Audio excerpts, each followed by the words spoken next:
अस्सलाम वालेकुम। मैंने इतना इनोसेंट सा सवाल पूछा, और सवाल इसलिए पूछा क्योंकि बहुत देर से कंफ्यूजन, और जब तक हमें बहुत प्रूफ के साथ इसका जवाब नहीं मिलेगा तो मैं पूछ ये रही थी कि देखिए आज ये वो मासूम सवाल है जो बहुत से अवाम भी आपको पता है कंफ्यूज होकर पूछना शुरू हो गए हैं, क्योंकि 1 अप्रैल को, 1 अप्रैल को, अब पता नहीं हम उसे अप्रैल फूल समझें या क्या समझें, साबिक वजीर आला पंजाब उस्मान बुज़दार का इस्तीफा मंजूर किया गया था और उस वक्त के गवर्नर चौधरी सरवर की तरफ से मंजूर किया गया था। लेकिन आज सुबह आपको पता है ना, खबरें चलना शुरू हुई कि जो मौजूदा गवर्नर हैं उन्होंने साबिक वजीर आला पंजाब उस्मान बुज़दार साहब, जिनका इस्तीफा पुराने वाले गवर्नर ने मंजूर कर लिया था, वो अब इन्होंने मुस्तरद कर दिया। तो अब यानी वो चाहते हैं, अच्छा कंफ्यूजन ये है कि अब वो कहते हैं कि नहीं वो तो अभी भी है, तो वो यानी बुज़दार अभी भी सीएम होंगे बकौल उनके, और आज हलफ बर्दारी हमजा शहबाज की भी होगी। How many CMs do we have in Punjab? अब देखिए, मुझे तो लग रहा है कहीं अपने ताई परवेज इलाही भी अपने आप को अपने दिमाग में पीछे से भाग रहे होंगे। मैं भी अपने में सीएम समझे आप मुझे, क्योंकि वैसे एक बात बताऊं, होते वही सीएम, होते वही सीएम, लेकिन बस वो आखिरी वक्त पे उनसे जरा मिस कैलकुलेशन या मिस जजमेंट हो गई, या उनके बेटे से या उनसे बेटे की डिसीजन थी सारी, सो ये सारा कुछ हो गया। कंफ्यूजन, मैं सही हूं ना, कंफ्यूजन तो बनती है, लेकिन बहरहाल हमजा शहबाज शरीफ वजीर आला पंजाब के ओहदे पर अपना हलफ बिल आखिर उठा चुके हैं, और अदालत ने पहले 3 दफा कहा, और क्या अदालत ने एक्चुअली रिस्ट्रेंट का मुजाहरा किया, क्योंकि जहां पर आईन को मजाक बनाया जा रहा हो और मुसलसल बनाए चले जा रहे हों, वहां इससे क्या सख्त भी ऑर्डर आ सकते थे। वो तो अल्टीमेटली अदालत ने कह दिया कि जनाब अब आप इनसे करा लें, क्योंकि वो लोग तो किसी आईनी बात को मानने के लिए तैयार ही नहीं है। अच्छा चले, अब टॉप स्टोरीज पहले कर लेते हैं, और बाकी ये सारी बातें जो है ना, और कुछ कंफ्यूजन हमारी सारों की दूर होंगी, और हम बात करेंगे मुनीफ फारूक से और रईस अंसारी साहब से। लेकिन before that, top stories of this our.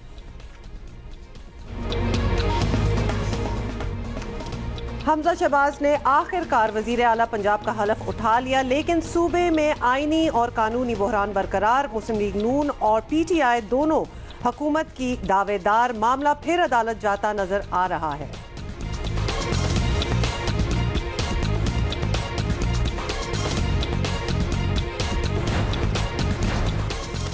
Peoples party की इंसाफ पसंदी और गरीब परवरी का इम्तिहान। नाज़िम जोगियों का मामला जितना लटकेगा, सिंध हुकूमत और पीपल्स पार्टी पर इल्जामात और बढ़ेंगे।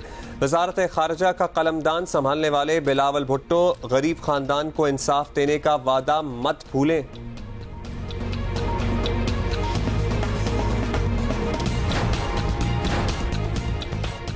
और मुल्क में मौसमियाती तब्दीलियों के असरात। अप्रैल में रिकॉर्ड गर्मी पड़ी। कराची समेत मुल्क के मुख्तलिफ शहरों में लोड शेडिंग से अवाम परेशान। नई हुकूमत लोड शेडिंग पर काबू पाने के लिए क्या इंतजाम करती है, अवाम बेसब्री से मुंतज़िर।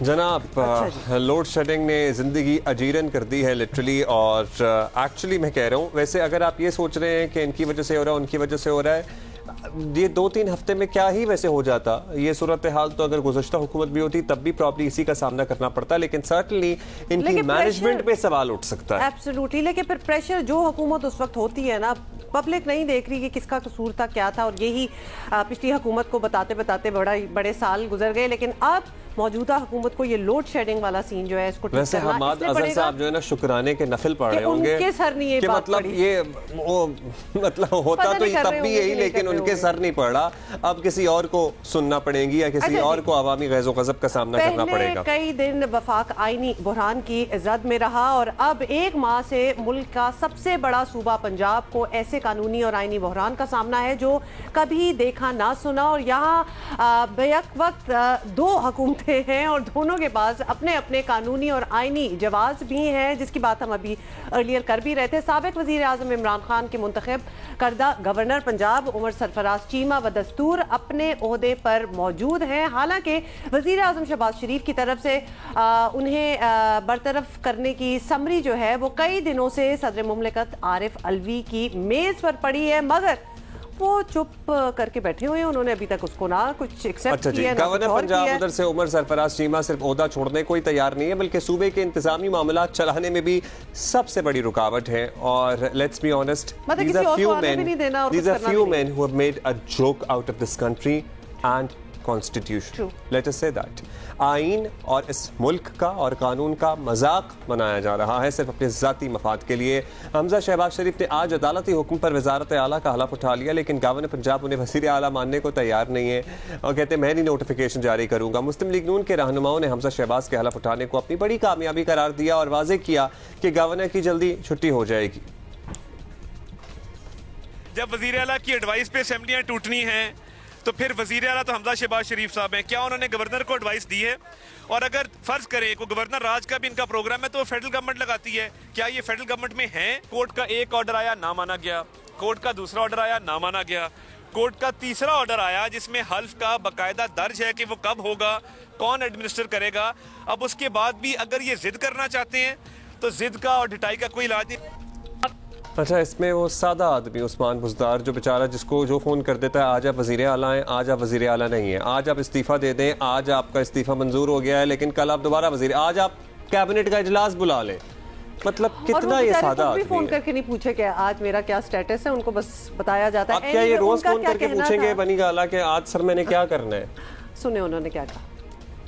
आप तस्लीम कर चुके हैं, आप वज़ीर आला नहीं देखते। मैंने कहा राजा साहब वो आपको ब्रीफ करेंगे तो चलते जाएं। और जो कबीना का आखिरी इजलास आपने दिया, बस अभी काफी बातें हो गई हैं। मान साहब आपका सारा सिक्योरिटी स्टाफ यहाँ से चला गया, क्या कहेंगे इस पे? ये मैंने खुद भेज दिया।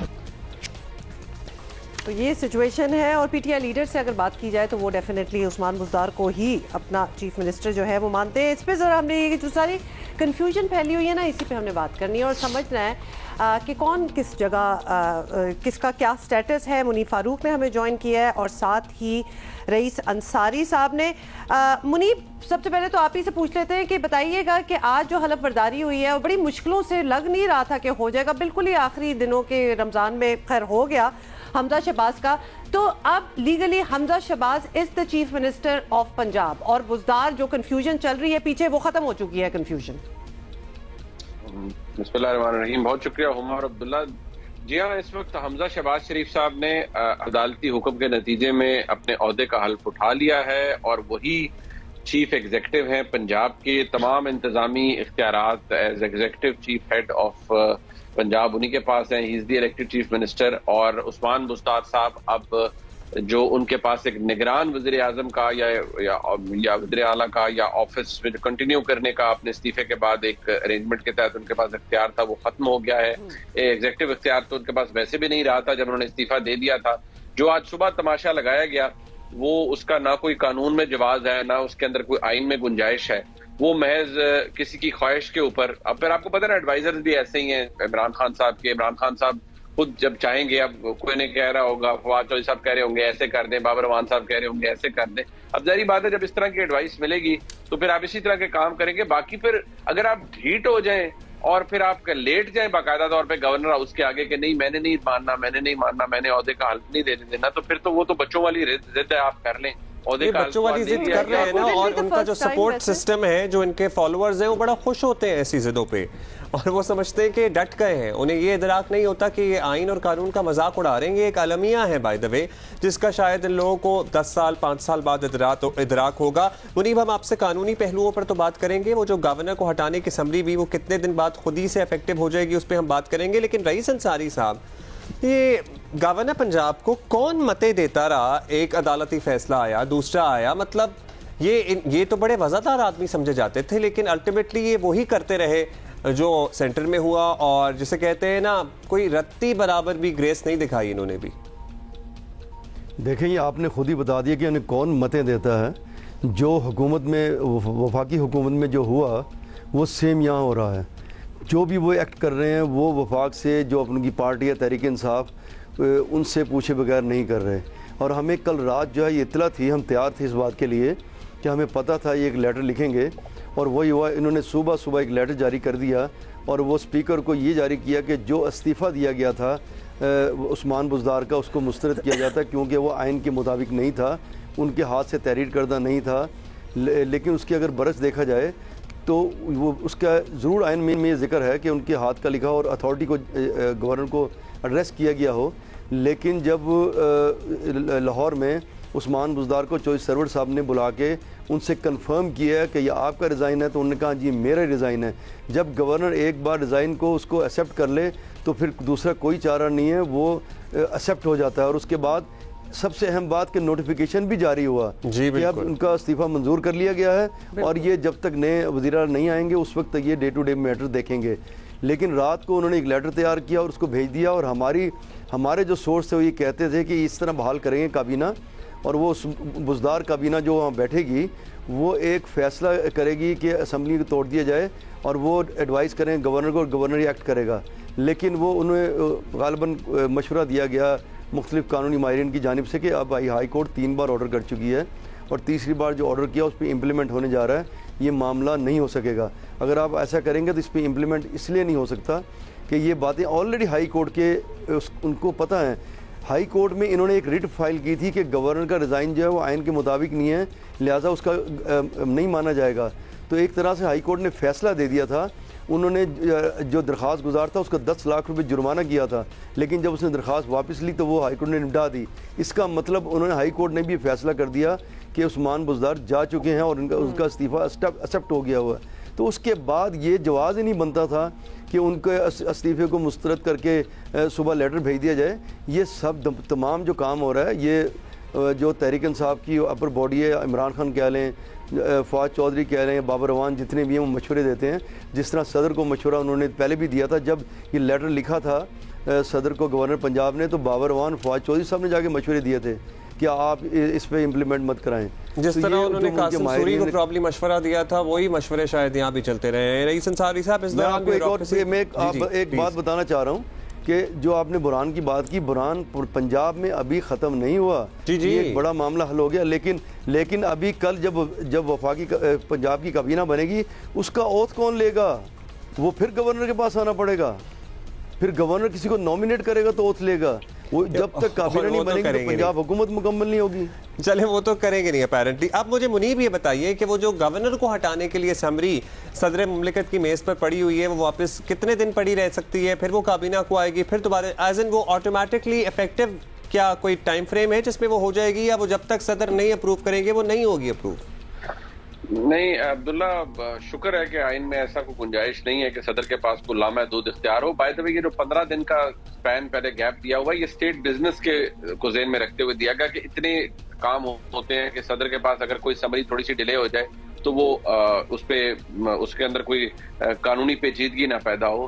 फैक्ट ऑफ द मैटर ये है कि जिस गवर्नर को अपॉइंट करने की जो प्लेजर है या इख्तियार है वो वज़ीर आज़म के पास होता है, तो उसका रिमूवल का इख्तियार भी वज़ीर आज़म के पास ही है, और प्रेसिडेंट का ऑफिस महज एक पोस्ट ऑफिस होता है इसके अंदर। दूसरी बात, 15 दिन पहले गुजारने हैं एडवाइस के ऊपर, गालिबन 14 दिन हो चुके हैं रिमूवल की एडवाइस पे। एक दिन बाद ऑटोमेटिकली ये समरी वापस जाएगी to the prime minister's office, और वो अगर उसका या प्रेसिडेंट की तरफ से कोई एतराज लगा के भेजा जाएगा, वो दोबारा वापस आ जाएगी फिर प्राइम मिनिस्टर ऑफिस यकीनी तौर पर उसे ऐसे ही दोबारा प्रेसिडेंट को भेज देंगे। 10 दिन मजीद वो प्रेसिडेंट के पास पड़ी रहेगी, और अगर उसके बाद भी प्रेसिडेंट उसके ऊपर कोई एक्ट नहीं करते तो वो ऑटोमेटिकली मंजूर हो जाएगी। टेक्निकली इस वक्त Umar Sarfraz Cheema sahab is gone frankly, क्योंकि pleasure of the prime minister, ये pleasure of the federal government नहीं है कि वो ऑफिस में कंटिन्यू। चलिए 10 दिन वो और 1 दिन या 2 दिन, 12 दिन के लिए मजीद वो गवर्नर रह सकते हैं। जी हाँ, बिल्कुल। वैसे भी इस वक्त अगर गवर्नर पीटीआई के हों जैसे उमर सरफराज चीमा है, तो उनकी अथॉरिटी क्या रह जाती है? एक न्यूसेंस वैल्यू तो खैर ऑब्वियसली हमें नजर आ ही रही है, लेकिन अगर कैबिनेट को भी उन्होंने हलफ बर्दारी ना करे, कुछ भी ना करे, why would he be sitting there just to create this all? मैं कह रही हूं न्यूसेंस वैल्यू के अलावा वो तो फिर आपने अगर थोड़ा बेहसी दिखानी है, allow me to use the word, कि ढिठाई दिखानी है, थोड़ी शर्म का मुजाहरा नहीं करना, ग्रेस नहीं दिखानी, तो फिर तो आप जो मर्जी करते रहिए, आपके किसी को जवाबदेह है ही नहीं। अब अगर जो कुछ हुआ है, पहले प्रेसिडेंट का कॉन्डक्ट इन क्वेश्चन आया, नहीं आना चाहिए था। कुछ ओहदों की इज्जत होती है, उन्होंने खुद उसका बेड़ा गर्क किया। अब गवर्नर साहब ने जो किया है टेक्निकली तो वो भी बिल्कुल गलत है, उनको ऑफिस छोड़ देना चाहिए। कि एक फेडरल गवर्नमेंट चाह ही नहीं रही कि वो अपने ऑफिस में रहें, तो उनको ये ओहदे से अलग हो जो कुछ किया है, क्या ये सबवर्जन ऑफ कॉन्स्टिट्यूशन में आएगा, नहीं आएगा? मुनीब, हम आपसे पूछेंगे। और क्या अदालत ने, आपको लगता है कि 2 दफा पहले भी ऑर्डर किया, नहीं इन्होंने अमल किया, क्या इन पे तौहीन अदालत की कार्रवाई भी आगे बढ़ सकती है, नहीं बढ़ सकती है? लेकिन रईस साहब, ये आज सुबह कैबिनेट का इजलास भी हमने देखा, इस दौरान क्या ब्यूरोक्रेसी क्या सीरियस ले रही थी उस्मान बुज़दार साहब को, या सारी ब्यूरोक्रेसी को पता था कि अब मतलब ये ड्रामा ही हो रहा है जो हो रहा है? और मैं आपसे सिर्फ एक बात जानना चाहता हूँ कि चौधरी परवेज़ इलाही की तबीयत कैसी है? As in, how is he feeling? He must be very sad about what is going on. देखिए जी, पहली बात तो ये है कि जब आज उस्मान बुज़दार आए तो जो ही हुआ पंजाब असम्बली में, उसके बाद उनकी सिक्योरिटी और स्टाफ सारा चला गया था। वो तो पहले से ही जो ब्यूरोक्रेसी है, पुलिस है, जिस दिन इन्होंने रिज़ाइन किया था और जिस रोज़ हमजा शहबाज इलेक्ट हुए थे वो हमजा शहबाज को ही वही चला रहे थे, तस्वुर कर रहे थे जी, बिल्कुल चला रहे थे वही और चलाना भी चाहिए, क्योंकि जो देखें सबसे बड़ी ख़राबी इन्होंने पैदा की। जब एक आपको एक सिर्फ सिंपल कानून है कि जिसकी मेजॉरिटी है उसकी हुकूमत है, जब उन्होंने 200 लोग आपके सामने साबित कर दिए तो आपको आराम से चले जाना चाहिए उनके हवाले का हुकूमत करके। लेकिन उन्होंने वही सेंटर वाला काम किया, डटाई की, लड़ाई की, और आगे जब ये अब स्पीकर पंजाब असम्बली की अदम एतमाद का आएगा मामला तो वहाँ भी ये नज़र आ रहा है कि वहाँ फिर भी मसले बनेंगे, उसी तरह लड़ाई होगी। तो परवेज़ इलाही साहब को ये कहना मैं कहूँगा, जो आपने बात की कि उनकी तबीयत कैसी है, अब मैं ये कहूँगा कि उनकी तबीयत दुरुस्त हो जानी चाहिए। तो उन्हें सोच लेना चाहिए कि उनके साथ अब क्या हुआ और आगे क्या होने जा रहा है। जो उन्होंने कहा जी 28 दिन बाद सब ठीक हो जाना चाहिए था, तो अब उनकी तबीयत बिल्कुल दुरुस्त होगी, उन्हें समझ आ गया कि हालात किस तरफ जा रहे हैं। तो अगर आप तबी तौर पर पूछना चाहते हैं तो वो भी उनकी तबीयत ठीक है।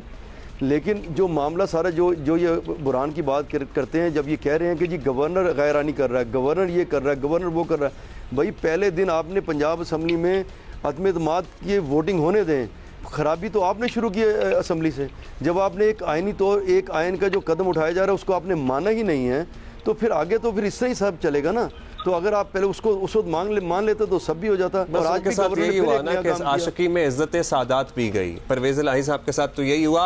अब मुनीब मुझे बता दीजिए कि क्या तौहीन अदालत की कार्रवाई बढ़ सकती है? उमर सरफराज चीमा एंड कंपनी के खिलाफ आगे 2 दफ़ा ऑर्डर किया है अदालत ने, इन्होंने नहीं माना। क्या सबवर्जन ऑफ कॉन्स्टिट्यूशन के जुमरे में आता है? सब कुछ हमें रहनुमाई कर दें। और अभी भी इंट्रा कोर्ट अपील के लिए लार्जर बेंच बनेगा, तो ये कानूनी जंग भी चलती रहेगी साथ साथ। जी हाँ, ये चलती रहेगी और उसको आप कोई रोक नहीं सकता। वो तरीके इंसाफ का हक है, इंट्रा कोर्ट अपील में वो गए हैं। अब बड़े ऑब्वियसली फुल बेंच बनेगा, लाहौर हाई कोर्ट उसे सुनेगी, लेकिन उसके चांसेस कामयाबी के, इंट्रा कोर्ट अपील की कामयाबी के बिल्कुल कम है। वो इसलिए क्योंकि 2 दफा तो लाहौर हाई कोर्ट के चीफ जस्टिस इस पे अपना हुक्म दे चुके हैं, तीसरी दफा एक और मौजूद जज ने दिया। और जो कॉन्डक्ट था पाकिस्तान तहरीक इंसाफ का और या गवर्नर पंजाब का, वो सीरियन कानून और आइन की वायलेशन थी। लेकिन क्योंकि अब ओथ हो गया है तो गवर्नर पंजाब के खिलाफ मेरे ख्याल में एक फ्यूटाइल एफर्ट होगी। He was already on his way out कि उनको उनके खिलाफ मुनहरिफ अराकीन का फैसला भी तो आ सकता है। वो अगर किसी भी कैबिनेट बैठ सकता है मामला। देखिए वो एक सेपरेट चीज है अब्दुल्ला, उसको ज़हन में रखिए कि एक तो 6 मई के लिए इलेक्शन कमीशन ऑफ पाकिस्तान ने नोटिस जारी किए हैं मुनहरिफ अराकीन को, उसके हवाले से इलेक्शन कमीशन में फैसला होगा, वो 30 दिन का टाइम है। दूसरा, एक जो प्रेसिडेंशियल रेफरेंस चल रहा है वो भी स्टेटस क्लियर होगा, उसके ऊपर जो वाज़े अदालत की तशरीह आएगी कि क्या जो मुनहरिफ अराकीन है उनके लिए महज डी सीट होना ही उनका फेट होगा, नहीं वो नाअहल होंगे 5 साल के लिए, या वो ताहयात नाअहल होंगे। इस बात का फैसला सुप्रीम कोर्ट ही करेगी। लेकिन अब तक जो अदालत की ऑब्जर्वेशन सामने आई कि वोट काउंट होता है, वोट यहाँ पर काउंट हो गया, नेशनल असेंबली में जरूरत नहीं मतलब ये नतीजे पे कोई फर्क नहीं पड़ेगा, उनकी किस्मत का फैसला भी तय होना है। मतलब ये जो नतीजे है इस पे कोई फर्क नहीं पड़ेगा। नहीं, एक इसमें जरूर अब्दुल्ला ये ज़हन में रखिएगा कि अगर फैसला किया जाता है उस प्रेसिडेंशियल रेफरेंस में कि जी वो लोग नाअहल होंगे, तो जारी बात है उन लोगों का पॉलिटिकल फेट जेपडी में पड़ेगा। और दूसरा ये कि अगर इलेक्शन कमीशन इन लोगों को डी सीट कर देती है और डिक्लेरेशन आगे आ जाता है कि डी सीट हो गए हैं, तो फिर दोबारा जो पंजाब हुकूमत होगी हमजा शहबाज शरीफ के लिए, वो भी एक कानूनी पेचीदगी जरूर होगी कि क्या उन्हें दोबारा पंजाब असेंबली से एतमाद का वोट लेना पड़ेगा, क्योंकि ये एक ऐसी प्रोपोजिशन होगी जो कि पहले कभी किसी के सामने नहीं आई। और जिस तरह के मुनहरिफ अराकीन डी सीट हो जाए और इतनी बड़ी तादाद में हो जाए कि कोई वज़ीर आला अपनी मेजॉरिटी खो दे, ये एक आप इसे हैंगिंग सोल्ड कह लीजिए, ये रहेगी पाकिस्तान मुस्लिम लीग नून की पंजाब हुकूमत के ऊपर। और इस हवाले से अदालती कार्रवाई, इलेक्शन कमीशन की कार्रवाई बहुत अहम होगी कि वो क्या फैसला होता है इलेक्शन कमीशन का। ये सोच तो लटकती रहेगी कि क्या मुनहरिफ अराकीन डी सीट होते हैं तो फिर क्या कोई भी मेजॉरिटी नहीं रखेगा ऐवान में, this has yet to be decided and this remains to be seen. बहुत शुक्रिया आपका मुनीफ फारूक, बहुत शुक्रिया रईस अंसारी साहब। अच्छा, लेकिन जब तक ये डिसाइड होता तब तक वजीर आला पंजाब जो है वो हमजा शहबाज है। अच्छा जी, हमजा शहबाज की जिक्र हो रहा है तो एक तस्वीर जो बड़ी वायरल हुई है वो आज की ही ओथ टेकिंग से, जरा तस्वीर तो दिखाएं, क्योंकि वो तस्वीर वैसे तो there is nothing really wrong, लेकिन कभी कभार फीलिंग ऐसी आती है ना कि जैसे किसी ने ज़बरदस्ती अपनी कुर्सी घुसा के बीच में फिटिंग की हुई है। So, without really, I don't want to say that, लेकिन मुझे देखते ये लगा। अच्छा, इसकी दो वजूहात हो सकती हैं। मुझे लगता है नहीं, एक तो बाज़ लोगों के बैक एक इश्यूज होते हैं और वो सोफे पे नहीं बैठ सकते या उठ नहीं सकते, उनको मसला होता है, सो वो कुर्सी पे बैठ। I am serious. For instance when my parents go somewhere they avoid sitting on sofas and they prefer to sit on a chair because they have medical issues. अगर कुछ लोगों को ये बात ना लग रही हो तो फिर आपको मतलब हो सकता है कि मतलब ये बहुत लास्ट मोमेंट वाली भी सिचुएशन लग रही है, हो सकता है इनके सीटिंग प्लान में ये ना हो और इन्होंने नहीं आना हो। Well nothing much to it. ये एक तस्वीर जो है वायरल हुई है, बहुत सी बातें हो रही थी, तो हमने कहा हम भी जरा बात करते हैं इस पे कि क्या हो रहा है क्या नहीं। जो है ना विंक विंक कर रही है साथ में, एंड नज नज आल्सो, नज नज विंक विंक। ब्रेक भी ले लेते हैं।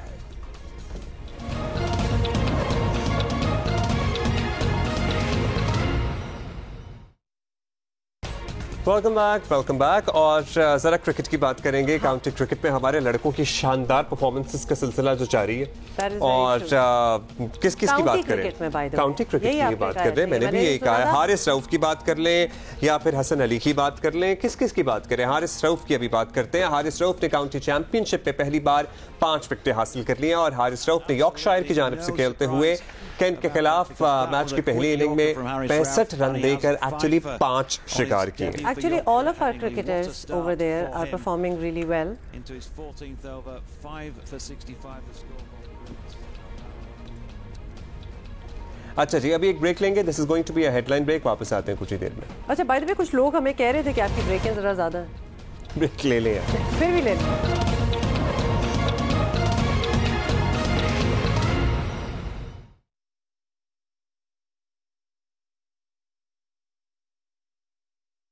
अच्छा, मरियम नवाज भी ऑब्वियसली काफ़ी देर से बड़ी एक्टिव हैं, बड़ी एक्शन में है। ट्विटर पे तो बहुत ज़्यादा वो अपनी ट्वीट्स जो हैं करती रहती हैं, उसके बाद उनके स्टेटमेंट्स हम सुनते भी रहते हैं। आज उन्होंने एक स्टेटमेंट की है जिसके बारे में थोड़ी सी मतलब ज़रा अजीब लगा।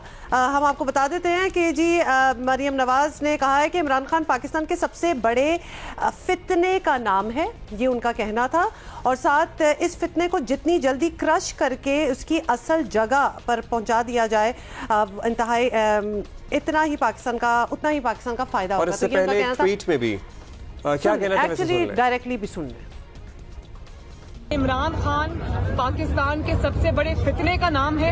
इस फितने को जितनी जल्दी हम क्रश कर लें, जितनी जल्दी इस फितने को हम इसकी ओरिजिनल जगह पे पहुंचा दें, उतना ही पाकिस्तान का फायदा। देखिए, ये भी इंसाइटमेंट के जुमरे में आता है। ये इंतहाई नामुनासिब अल्फाज हैं, किसी के लिए भी इस्तेमाल कर। कहना ये है कि अब हम इतने एग्जाम्पल्स देख चुके हैं पाकिस्तान में इंटॉलरेंस के, पाकिस्तान से बाहर पाकिस्तानियों के, मतलब हम एक ऑलमोस्ट एक एम्बेरसिंग एग्जाम्पल बनते चले जा रहे हैं। तो प्लीज़ इस किस्म की बातें करके, और हम सारों को ऑल अक्रॉस द बोर्ड कहेंगे, इस किस्म की बातें मत करें।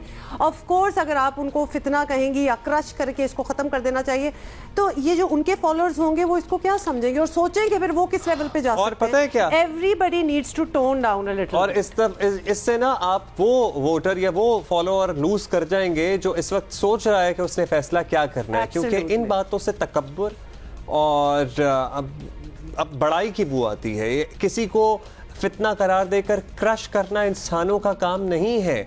और एक बात सबको माननी चाहिए कि पाकिस्तान तहरीक इंसाफ एक हकीकत है और उसके सपोर्टर वोटर एक हकीकत है जो हमारे इस मुल्क पे हमारे साथ बसते हैं। Can I say here कि क्रश का मतलब क्या होता है?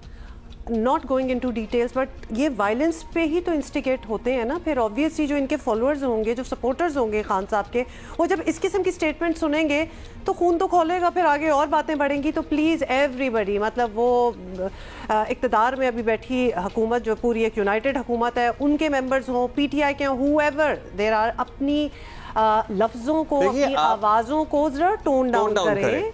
आप उनकी परफॉर्मेंस पे बात करें, आप उनकी कारकर्दगी पे बात करें, आप को जाती हमले आप पे भी हुए हैं और वो करते रहे हैं, वो भी बुरी बात ये सबको है, पता वो भी है, गलत है, वो भी इंतहाई बिलो द बेल्ट बातें हैं। और जरूरी नहीं है कि अगर वो आपके साथ ये कर रहे हैं तो आप थोड़ी सी बड़ाई का मुजाहरा कर सकती हैं, और ये किसी को फितना नहीं करार देना चाहिए।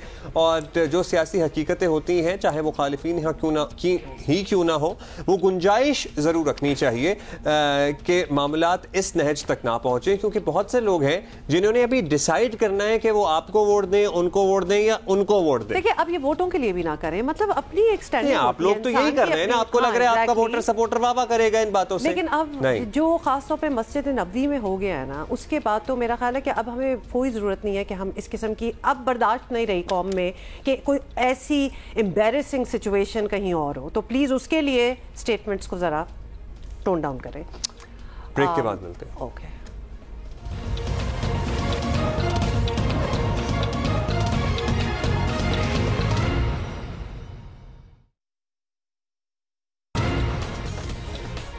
वेलकम बैक जनाब। अच्छा, ये बड़ी इंटरेस्टिंग बात है कि बीच में कोविड हो गया, तो लिहाजा अगर कैलकुलेट किया जाए तो 2019 के बाद पहली बार ईद शॉपिंग का भरपूर जो है वो सीजन चल रहा है, क्योंकि पहले भी चलो चल रहा था, लोग कहेंगे जी हम तो पिछले साल भी गए और उससे पिछले भी, लेकिन बहुत से लोग जरा मुहतात थे और आपको बहुत से लोग नहीं भी गए थे कि इब्तिदाई जो 10 दिन थे उस पर दुकानदार बहुत परेशान थे, क्योंकि इतनी पॉलिटिकल अनसर्टेनिटी थी मुल्क पे। उस पर मेरी एक्चुअली 2-3 दुकानदारों से 12वें 13वें रोजे उन्होंने कहा जी कोई कारोबार नहीं हुआ इस दफा, तो हम सिर्फ आखिरी दिनों में अपनी उम्मीद लगाए बैठे हैं, लेकिन होपफुली इस दफा अच्छा हो रहा है। मुझे कल मैंने वो दर्जी का इंटरव्यू देख लिया जिसकी दुकान से 200 से ज्यादा कपड़े लूट लिए गए। बहुत सैड था, मतलब उसका तो नुकसान हुआ ही हुआ, मगर आप देखिए कि वो 200 लोग जिन्होंने कितनी मेहनत मुशक्कत करके सोच कर ये दर्जी को कपड़े सिलने के लिए दिए थे, हाँ ये कपड़े सिलने के लिए दिए थे कि हम ये ईद पर पहनेंगे, उनके ख्वाब भी तो टूटे।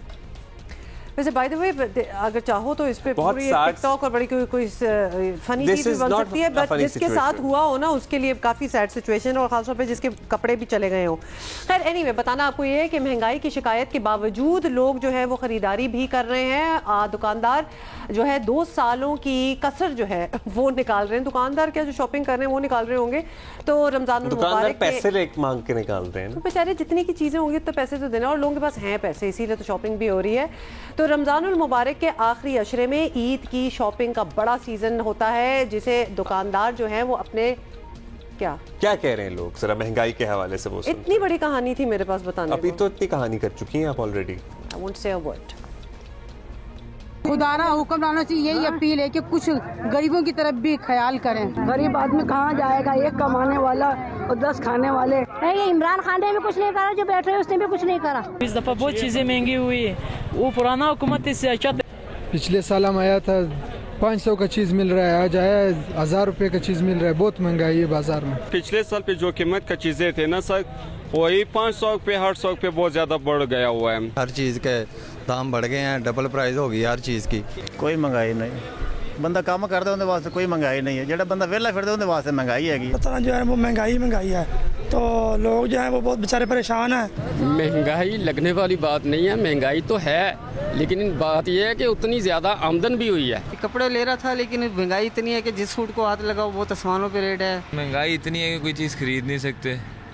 आप ये चीजें देख ले, जिस चीज को उठाओ उसका रेट आसमान को छू रहा है। हर चीज महंगी है, कोई भी नहीं चीज सस्ती। ज़ाहिर है 30 रोजों के बाद लोगों ने तो लेनी है, जैसे भी चीज लें। पिछले साल की निस्बत हर चीज में रेट बहुत ज्यादा है। इतनी महंगाई है कि वो हम कुछ नहीं खरीद सकते, ऐसा कुछ नहीं खरीद सकते। ਸਾਨੂੰ ਤੇ समझ नहीं आ रही कि अपनी कोई खरीदारी करिए या बच्चों से करिए या घर का कोई निजाम चलाइए, बहुत मुश्किल हो गया। महंगाई अब तो नए वजीर आजम साहब आए हैं, महंगाई तो इंशाल्लाह कम करेंगे ही, टाइम तो लगेगा। महंगाई बढ़ी जा रही है, महंगाई बहुत है, जो चीज़ लेने आ रहे हैं वो डबल हो गई है। इस मरतबा बहुत महंगाई चल रही है, और अभी हम फैमिली के साथ आए, जो चीज़ पिछले साल हमें 400 की मिल रही थी अभी 600 की मिल रही है। हर सीजन में महंगाई होती है, इस दफ़ा तो ओवरऑल महंगाई हुई है।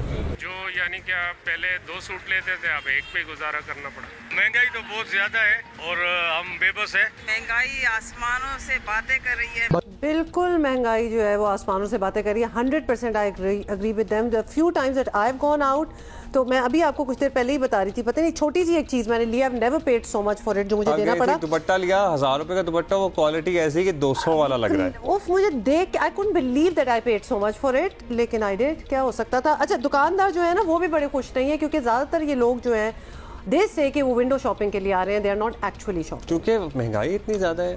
सुनते हैं जा रहे तो इतना महंगा मिल रहा है हर कस्टमर से, यानी कि इतना हो रहा है कि बेहद तकरार होती है हर कस्टमर से। जो ये कहता है कि रेट कम हुए, ये बिल्कुल झूठ है। गवर्नमेंट बिल्कुल फ्लॉप, पिछली हो और अगली भी नाकिस। कारोबार मुतासिर हो रहा, परेशानी हो रही है, हुज्जत हो रही है ग्राहकों से, ग्राहक की खरीदारी की सकत खत्म हो गई है। कारोबार 50% से भी डाउन हो चुका है, लोगों की ताकत नहीं है, लोग खरीदार जो है वो बिल्कुल कम हो गए हैं, लोगों की ताकत ही नहीं है कि वो कुछ खरीदारी कर सकें। महंगाई की वजह से बड़ा फ़र्क वगैरह पड़ा है, जो मैं सूट 2500 का मिलता है वही सूट आज हमें 3500 का मिल जाए, तो इस वजह से कस्टमर वगैरह बड़े डिस्टर्ब से हुए हैं। आवाम जेरी ना कुछ ले सकती है, हर चीज़ महंगाई जेरी है अगे नालों भी ज़्यादा हो गई है, मसनू ही सारा कुछ हो जा रहा है, लेकिन अमली तौर पर कुछ नहीं हो रहा है। पहले इमरान खान की हुकूमत से ज़रा थोड़ा प्रॉब्लम हो रही थी, मगर कस्टमर आंदा से हूँ उस तो ज़्यादा हम दूसरी हुकूमत आई है तो कस्टमर है ही नहीं बिल्कुल। लोड शेडिंग का मसला बना हुआ है, लोड शेडिंग बिल्कुल बहुत ज़्यादा हो रही है, लोड शेडिंग हो रही है, इसी की वजह से कारोबार बहुत मुतासर है, गाँव दुकानों पे आता नहीं है। पहले 200 रुपये किताबें 300 रुपये कार है, 100 रुपये हर चीज़ में फ़र्क पड़ा है, 100-150 रुपये हर चीज़ में फ़र्क पड़ा है। जो पिछले साल जो लोग 2 सूट ले रहा था, अभी इस साल 1 सूट ले रहा है, इस इतना 50% फ़र्क है। दुकानदार बैठे हुए यहाँ पे, कोई आमदोरफ्त बाज़ार में आमदोरफ्त है पर कारोबार किसी शॉप का नहीं है, और किराया भी मतलब नहीं निकल रहा शॉप का। कस्टमर आता है लेकिन उसके पास सकत नहीं है ख़रीदने की, यकीन जानिए कि लगता ही नहीं कि ये ईद उल फितर के दिन है। जो पहले 5 सूट ख़रीदता था वो 1 सूट पे आ गया है, क्योंकि लोगों के पास पहले घर की रोटी को पूरी करें या बच्चों के कपड़े ख़रीदें। इस बार ओवरऑल तो स्लो रहा है अभी तक, लेकिन उम्मीद है आगे बेहतर होगा। पहले हुआ करता था भाई कि हमें पता है कि इस तरीके से एवरेज जा रही है काम की, वो एवरेज नहीं है। पिछले साल की निस्बत इस दफ़ा बहुत अच्छा गया है। पिछले साल तो चलो कोरोना था, बड़ी दुश्वारी पेश आई थी, अब तो माशाल्लाह बड़ा बेहतरीन काम है। सीज़न जो है बड़ा अच्छा जा रहा है, लेकिन ये लाइट की वजह से बड़ी प्रॉब्लम है ना, लाइट बड़ी जा रही है, या हुकूमत चेंज होने की वजह से जो है ना थोड़ा सा मसला बना है। तो लास्ट टाइम कोरोना था तो कस्टमर जल्दी बंद कर देते शॉप, अभी शॉप हम लेट बंद कर रहे हैं, तो काफ़ी अच्छा जा रहा है इस दफ़ा। अक्सर में हमें खुद ही इतनी महंगी चीज़ें मिल रही हैं, जिसकी वजह से हम कस्टमर को जो भी देते हैं वो कहता है कि हमें सस्ता करके दो। सूट सानू पिछों मिलता सी पिछले साल मिसाल के तौर पर सानू 1500 रुपये का, इस दफ़ा सानू पिछों खरीद 2000 रुपये का मिलता पाया। ज़ाहिर अच्छी कोई 200-300-400 कमाना तो फिर गाहक नहीं जाना, लेकिन गाहक की भी कैपेसिटी नहीं है। ये देखें आपके सामने बाजार की सूरत हाल देखें, ये देखें इतनी माशाल्लाह वैरायटी है, इतना माल रखा हुआ है, ये 6-6 लड़के रखे हुए हैं हमने, देखें कस्टमर कोई नहीं, सिर्फ आपस में हम जो है ना एक दूसरे से गपशप कर रहे हैं। कस्टमर आ रहा है लेकिन रेट सुन के कोई ले नहीं रहा, वापस जा रहे हैं, क्योंकि ड्यूटी टैक्स इतनी लगी हुई है कि परचेजिंग पावर नहीं है लोगों के अंदर। इससे अच्छा तो लॉकडाउन में बेटर था, जो सूरत लगी पड़ी है ना, इससे अच्छा तो आम दिन में काम अच्छा जाता है जी। इस बार जो है इस सीज़न में वो मज़ा नहीं है, महंगाई भी जो है काफ़ी बढ़ गई है। भाई अल्लाह का शुक्र है, बहुत अच्छा काम है, बहुत ही अच्छा काम है। महंगाई तो हम लोग खुद बढ़ाते हैं मेरे भाई, महंगाई है कहाँ। हम ये उम्मीद रखते हैं कि जो नई हुकूमत आई है वो इस चीज़ पे कंट्रोल करे और आवाम को रिलीफ दे। महंगाई तो है, और ये तो चले चीज़ें वगैरह महंगी होती हैं, लेकिन असल महंगाई जो मुझे पर्सनली कहाँ महसूस होती है, घरों के किराए, बिजली के बिल और फ्यूल, ये 3 चीज़ें जो है ना, ये बड़ा आपका बजट का बेड़ा करती हैं। करके इसके अलावा तो एक्चुअली कुछ कर ही नहीं सकते, क्योंकि ये तो एसेंशियल्स हैं, इसी में सब निकल जाते हैं। ब्रेक के बाद मिलिए।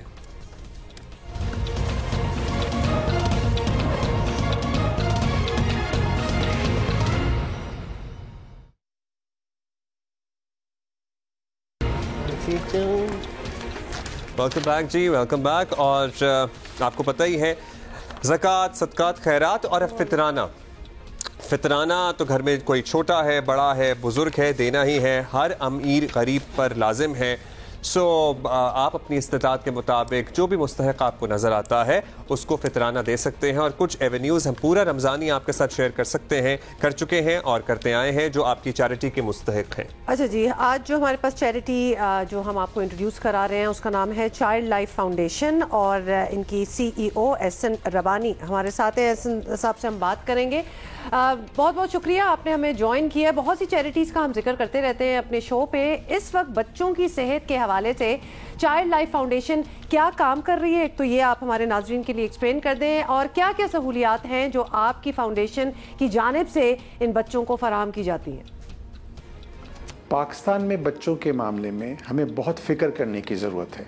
पाकिस्तान में 5 साल से छोटे बच्चों की शरह अमवात इस रीजन में सबसे ज़्यादा है। आप ये समझिए कि हर एक मिनट एक बच्चा 5 साल से छोटी उम्र का अपनी जान खो देता है। एक माँ पे क़यामत गुज़रती है और ये बआसानी कम किया जा सकता है अगर सिर्फ इमरजेंसी रूम ठीक हो जाएं हमारे अस्पतालों के। अगर सिर्फ इमरजेंसी रूम ठीक हो जाएं हमारे अस्पतालों के तो ये 50% बच्चे बच सकते हैं। चाइल्ड लाइफ फाउंडेशन ने आज से 11 साल पहले इसी काम का बीड़ा उठाया और आज अल्हम्दुलिल्लाह 11 बड़े सरकारी इदारों में बच्चों के इमरजेंसी वार्ड हम चला रहे हैं, हुकूमत के साथ मिलकर चला रहे हैं। एहसन साहब, अब दूर दराज इलाकों में सहूलियात या ये टेक्निकल चीज़ें पहुंचाना बहुत मुश्किल काम है, तो क्या मुश्किलात आती हैं आपको इस अमल में और कितनी फंडिंग की ज़रूरत पड़ती है इसके लिए? हमारा खर्चा एक बच्चे की जान बचाने पे 1000 रुपये आता है। आप ये समझिए कि आपकी 1000 रुपये की ज़कात से एक बच्चे का इमरजेंसी रूम में इलाज मुमकिन हो जाता है। इस 1000 रुपये से उन तमाम लोगों की तनख्वाह कवर होती है जो इमरजेंसी रूम में काम कर रहे हैं। उसमें डॉक्टर्स भी हैं, नर्सेज भी हैं, फार्मासिस्ट भी हैं और एडमिनिस्ट्रेटिव स्टाफ भी हैं। इससे अलावा और इससे बढ़कर जो ज़रूरी बात है कि तमाम दवाएं, जान बचाने वाली अद्वियात बिल्कुल मुफ्त इन इमरजेंसी रूम्स में बहुत शुक्रिया एहसन रबानी साहब। और ये बड़ी डिजर्विंग जगह है। 1000 रुपये से एक बच्चा जो इमरजेंसी रूम में उसका इलाज होता है। Nothing much for so many people to do. We gonna see you tomorrow.